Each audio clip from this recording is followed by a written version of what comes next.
Hello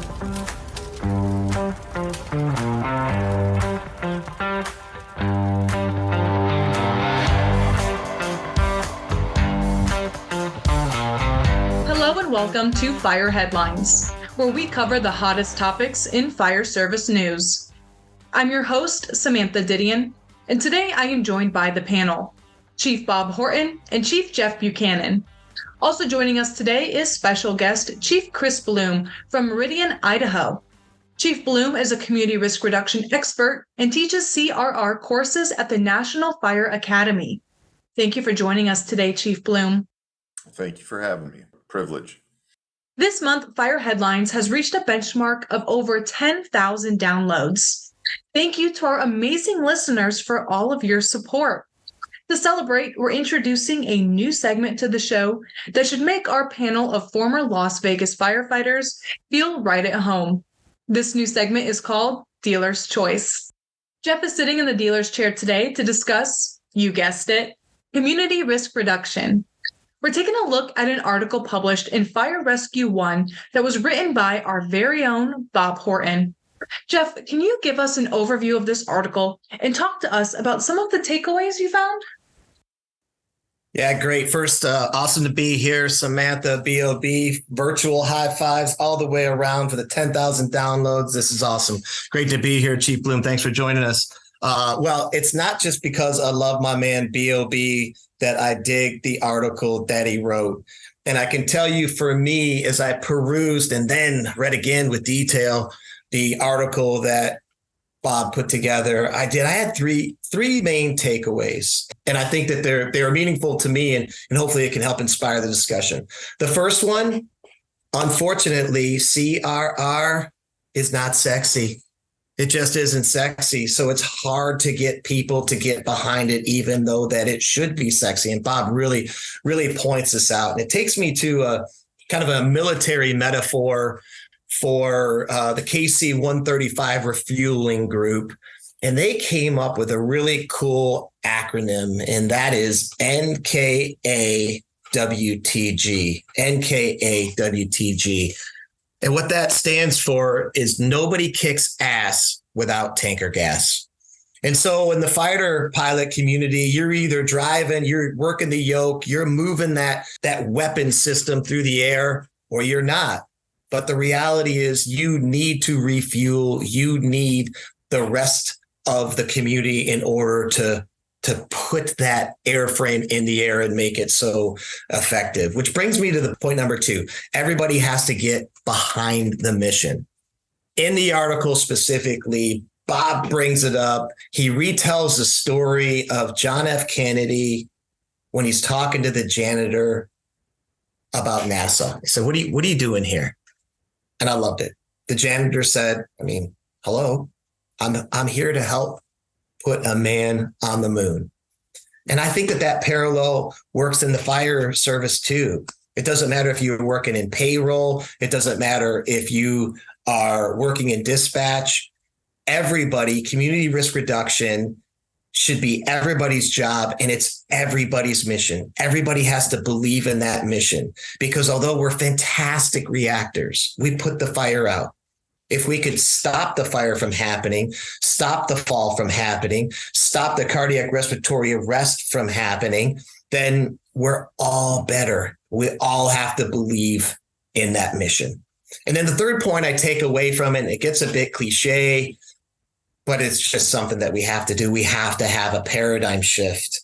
We have to stop thinking about what we do with fires once they're a fire, and we need to rally the entire department, the entire community, in getting more upstream, getting more before the bang.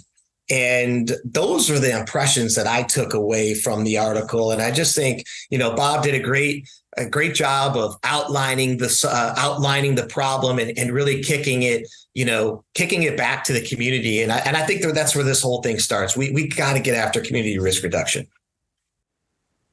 I was going to say, thank you, Jeff. That line about the John F. Kennedy story, that's what stood out to me as most. It really makes it known that this is everybody in the fire department's job to be aware of reducing the risk in the community. from all the way from the administrative standpoint, like Bob mentioned in this article, all the way down to the firefighters on scene. Absolutely, firefighting is the most adrenaline part of the job, probably what everyone looks forward to the most. But going back to the mission statements of fire departments, it is protecting your community and stopping some of these risks from even happening in the first place. But Bob, you're the author of this article. Can you give us a little insight on what your intents behind the article are, or your thoughts while writing it? Sure, Samantha. Thank you. And Jeff, thank you for the high accolades and appreciate you covering the article. First of all, I want to thank Fire Rescue One and the editorial team for running this. When I write articles like that have run in Fire Rescue One, they're really designed to be provocative and for us to continue to have the discussion. This topic's particularly a passion of mine, and I know it is of Chief Blume, and that's why I'm grateful that he joined us on the panel to talk through this. Because I'll tell you what community risk reduction is not. Community risk reduction is not a rebranding of the Fire Prevention Bureau. Yet in many cases, when CRR first really got introduced to the fire service, that's how it was received in a lot of organizations, as a fire prevention rebrand. And a lot of energy comes out of the Fire Prevention Bureau, but that is a piece of the agenda. And I wanted the article really to highlight, because I don't want that to come off as a knock. And I kind of really emphasize that in the article. Like, this isn't a knock at the great work fire prevention does. But when you look at organizations' budgets, you have a very small budget that goes towards the prevention efforts and a large post-incident response budget.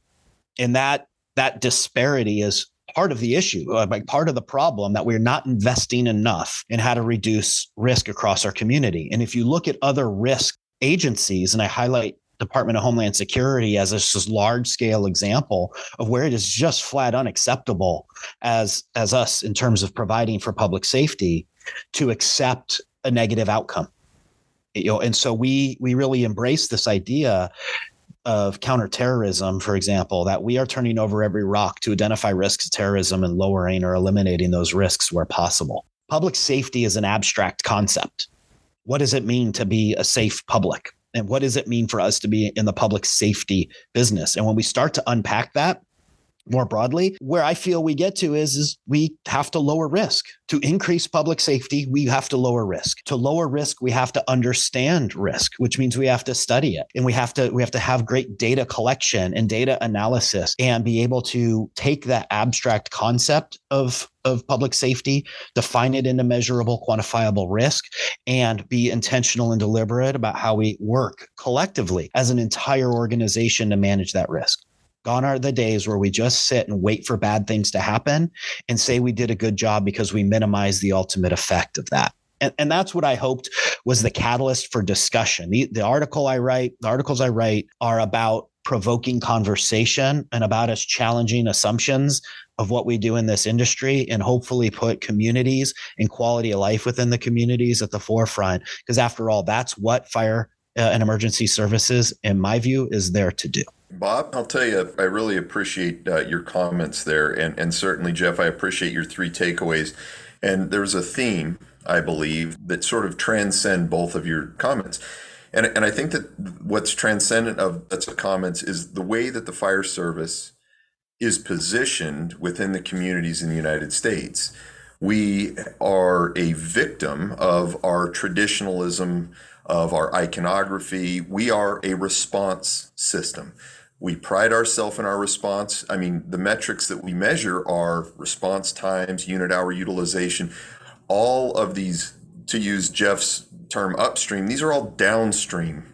These are all things that we measure and that we speak to our elected officials and our firefighters about, is what is our response time and how are we responding? And interestingly, Bob, you and I, we've had the opportunity to teach in the community risk reduction curriculum at the National Fire Academy. And often I'll put up a slide for students to see, and it says, there is no honor in putting out a fire that could have been prevented. And I'll tell you, you'll end up with the truck captain that crosses his arms and sits back in his chair and looks at that and kind of scoffs. And by the end of the class, by the end of talking about community risk reduction in the terms that it needs to be strategic, integrated, and represent a whole community approach, they actually don't take such offense to that term, because what they're understanding, what they begin to understand is, Jeff, you mentioned left. I think you were referencing left of bang. So the military vernacular for risk reduction is left of bang. They're recognizing what efforts can we endeavor in as an agency, as a profession, and look upstream or left of bang, and where can our intervention be? And that intervention is part of what Bob was talking about, is the prevention piece. And, it's interesting because I think that when we talk about that response piece, the natural migration of effort in risk reduction has been to the prevention division, prevention bureau, because that's what they do. They are looking at, in a very narrow focus, what can they do from a prevention bureau or prevention department and reduce a community's risk. But in fact, we need to codify this within the fabric of the American Fire Service and recognize that risk reduction is the future of the American Fire Service. It's how we will justify expanding budgets and our staffing levels if we're able to demonstrate a reciprocal value in preventing emergencies from taking place in the first place. Chief Blume, I wholeheartedly agree. As I again contemplate and think back about the article that Bob wrote, one of his analogies was in the homeland security and how their efforts are focused in left of bang. That is their mission, is to prevent the threat from occurring, and it's embraced and it's sexy. And we think it's super cool and super intelligent how that agency leverages technology, innovation, and AI and machine learning and all of these really cool concepts that are at the fingertips to prevent these things from happening and protect the American people in other countries, how they're doing it. We're talking about right here on our home soil. So how do we flip that script on how we look at risk? You are right. We're looking at, cool, we deal with risk in the response category. How can we get our arms back around the reframing of risk and reducing it? Because in fact, that is pretty darn cool to reduce the danger for our communities. How can we change the mindset? Well, Jeff, I'll jump in on that one real quick. I think it's supremely challenging. How do we capture what was not lost? How do we capture the number of emergencies that weren't responded to? It's really simple, and I don't want to say lazy, but as a profession, again, you look at the iconography of the front page of any one of the publications from the American Fire Service, and it is a monument of loss. It's the Rippenhouse fire. It's loss. It's not sexy to use that term, because how do we quantify that? I can tell you in an NFIRS report what the loss was, but where's the box that says how much did we save? What was prevented from being a casualty to the incident? And if we move again back to the left of bang theory, it's like this should be preamble to all of the discussions that we're having from the time you're a recruit firefighter well into being a fire chief, is how are we able to demonstrate reduction and value in the reduction in loss? But we've chosen not to engage in that conversation at a national level anyway yet. I think that's where we're going to have, to use a Malcolm Gladwellism, the tipping point. That's where it will become an imperative that agencies need to demonstrate what are you doing in value to reduce your community's risk. In many cases too, I'll add, risk reduction or risk reduction initiatives don't always have to be some monumental, approach. And I'll tell you a couple of stories. First of all, I got my introduction to risk reduction at the National Fire Academy, and I applaud the great work that Mike Weller and his team have done to put together amazing curriculum. I'm grateful to teach in it, and along with Chief Blume, I know he is as well. I went in as a station officer, and the class was community risk reduction for station level officers. It's got a new name now, but that's what it was at the time. And that's where the light switch went on for me to say, you have a role, like as a station officer, to understand your community. I was an officer in downtown Las Vegas at the time. 75% of all structure fires that occurred in downtown Las Vegas in that era were vacant residences that were occupied by squatters. vacant residences occupied by squatters are very dangerous fires, as our firefighters know, and it puts our folks at great risk, particularly if you're going to go interior on something like that, which it was our policy, frankly, to not do. But here's what we understood as we started to unpack that experience. 75%, 3 out of every 4 fires is occurring in these vacant homes. And what we understood as we started to assess and research and study that effect is that there was a neighbor who knew. There was a neighbor who knew there was a squatter in that building. They did not know what to do. They did not know who to call. And as a station officer, we worked that problem with collaboration of code enforcement officials, fire prevention officials, our response team, support of the battalion chief, our analytics folks. And we built a model that went out and did door hangers. If you see a squatter in this, because we know what the vacant homes were, that's easy. You were driving out to an EMS call and you look to the right and there's boarded up windows. You've got a vacant structure. And we went out and we did targeted efforts to let those neighbors know, if you see someone squatting, call this number. And we got commitment out of code enforcement on how to help alleviate that. And we see a measurable reduction out of that in the incidence of structure fires in the downtown area.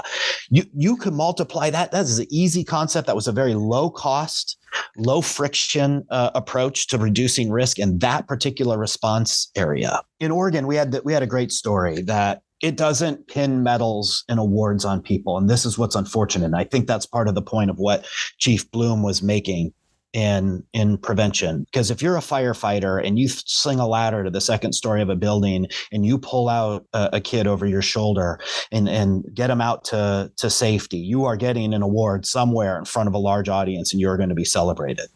In February of this particular year, our teams responded out on a structure fire that was occupied by a family with juveniles. And there was some socioeconomic factors and there were bad choices that were centered around this household.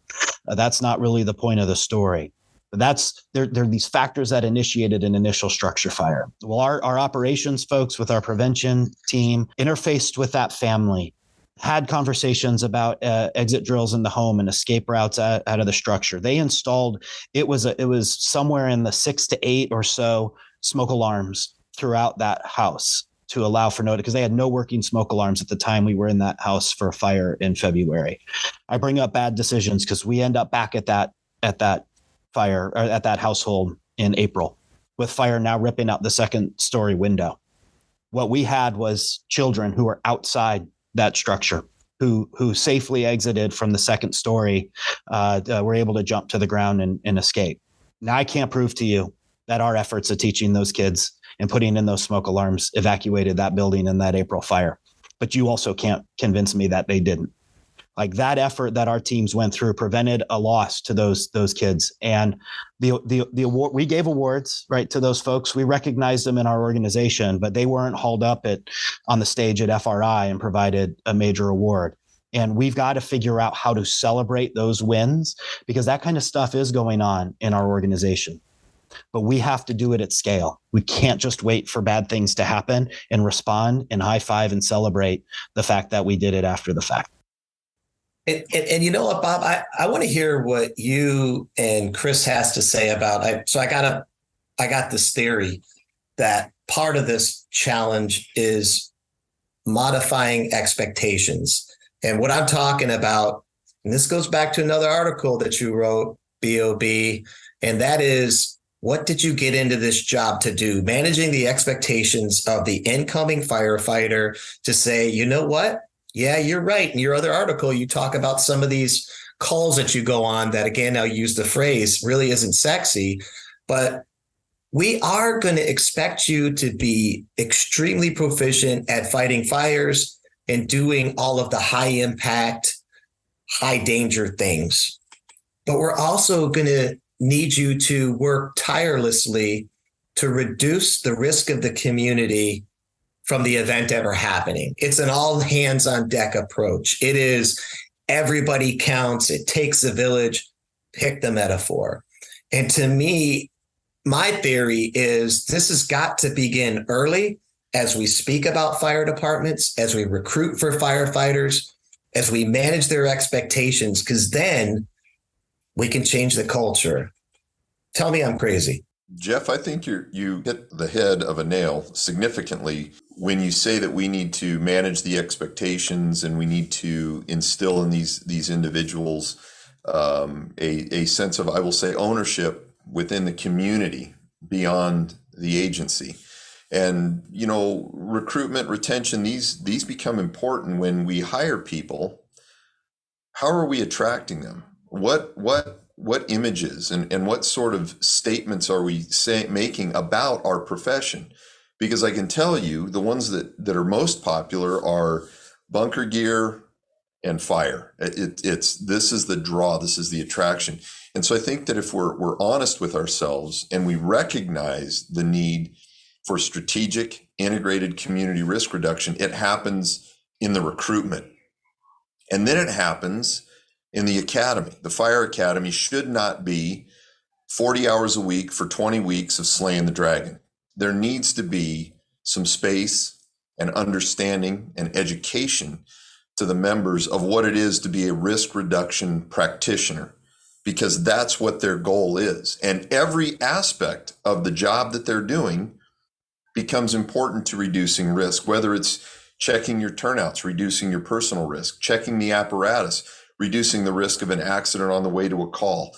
When you're at a EMS call and you're waiting around, because there always seems to be this lull in the battle on an EMS call, are you checking people's smoke alarms? Are you asking them, do they have an escape plan? Are you noticing slips, trips, and falls? Or hazards within the house? And this is what I'm saying, where I'm at currently in Meridian, Idaho, we've integrated risk reduction as part of the academy process, where they become car seat installation technicians. They learn about how to safely change out a battery in a smoke alarm and identify risk in the community members, whether it's in a grocery store, department store, or an apartment or a residence, because as we know, there are different risks associated with each one of those occupancies. To Chris's point, there's an opportunity to influence this risk experience every day. And it doesn't have to be wholesale change. Now, this is a call to action to all fire chiefs to be aware of what risks in your community are. We gave some great military examples in Staying Left to Bang, and what in part helps the military to be strong in that space is the gathering and processing of intelligence. And that's where we start. And I think there will be a forthcoming article that's going to really be the next step. The call to action is to understand community risk reduction is vital for us as the service providers to our community, number one. And if you're ready to embrace that philosophy, number two is, how do you start as a fire chief getting your organization there? How do you start? And I'm going to offer that it's about collecting data, analyzing data, and producing usable intelligence about risk for your organization. Because Chief Blume just described it, and we see it every day. While we've been sitting there on the phone call, there's been hundreds to thousands of responses that fire agencies across the country are responding to, where they are now invited into somebody's home, and they have the opportunity to look around for functioning smoke alarms, for safety hazards, et cetera, and be able to communicate with those folks in terms of resources. I'm here. We're actually recording this. I'm here in Virginia Beach at the Metro Fire Planners Conference, where it is some of the brightest minds in the fire service are here trying to wrap themselves around these types of problems, particularly a lot of heavy emphasis on analysts who are here trying to improve the information intelligence experience. And just so to level set, what we're talking about, information is the data or facts that have been gathered and communicated.